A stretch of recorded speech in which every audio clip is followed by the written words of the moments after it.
Today we are checking out the Meatbox from DOD.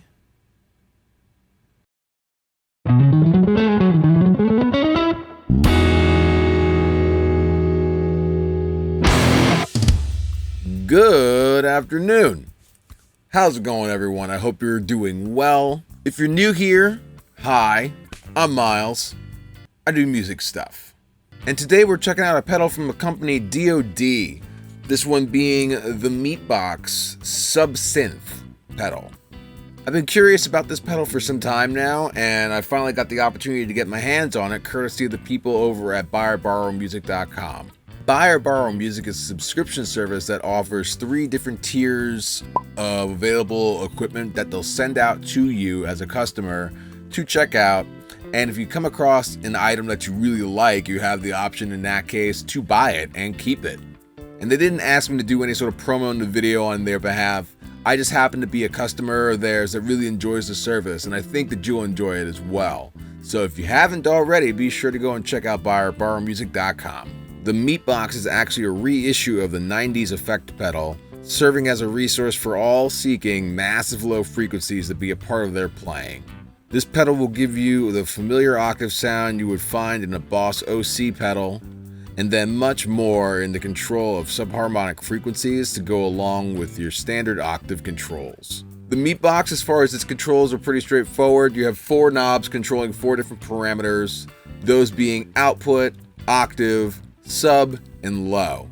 But just for the sake of understanding, let's briefly go over what each of those parameters are actually controlling.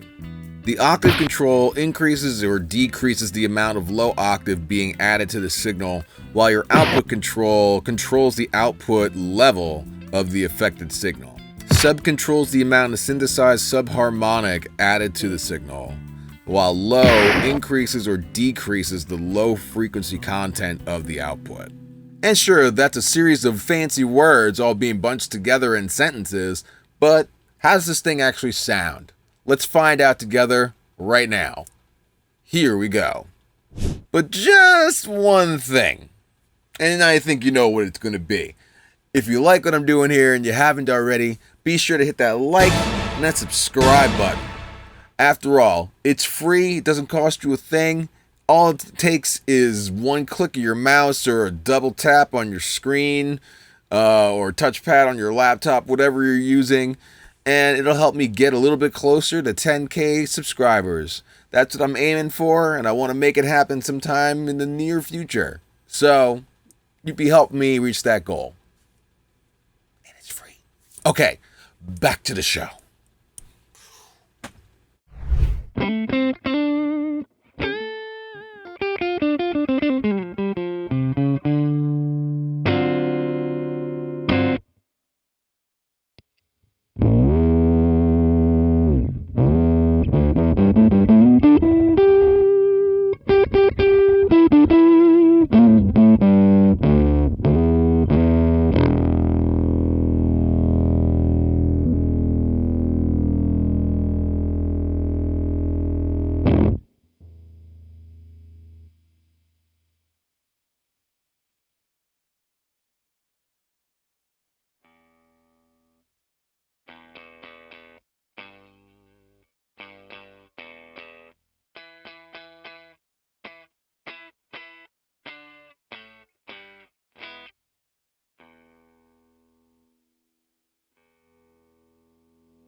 As far as my takeaways from the Meatbox, it seems that it's the most suitable as a pedal to be used in conjunction with a bass guitar. And I only say that because, as you heard in the demo, as I moved higher and higher up on the fretboard of the guitar, the higher the notes, the less pronounced the sub-octave quality to the notes became. However, don't let that stop you from using it with guitar or keyboard or putting it on drums, whatever your heart desires. The main thing is that if you want to add some low frequency rumble to whatever it is you got going on, the Meatbox is going to be able to provide that for you. In fact, to my ears, if you pair up the Meatbox with the distortion pedal, you can pretty much nail that CKY distorted octave fuzz guitar sound that they're known for. And for bass, you can achieve that pseudo 808 sub sound by setting the parameters accordingly and just playing closer to the bottom of the fretboard. The Meatbox has the potential to be a bit over the top, especially if you introduce some distortion into the signal chain, but depending on what kind of sound you're looking to get, that might not be such a bad thing. The Meatbox retails for $170, and if you like what you heard from this guy today, we got Black Friday right around the corner. It would be a great time to pick one up for yourself. I highly recommend it.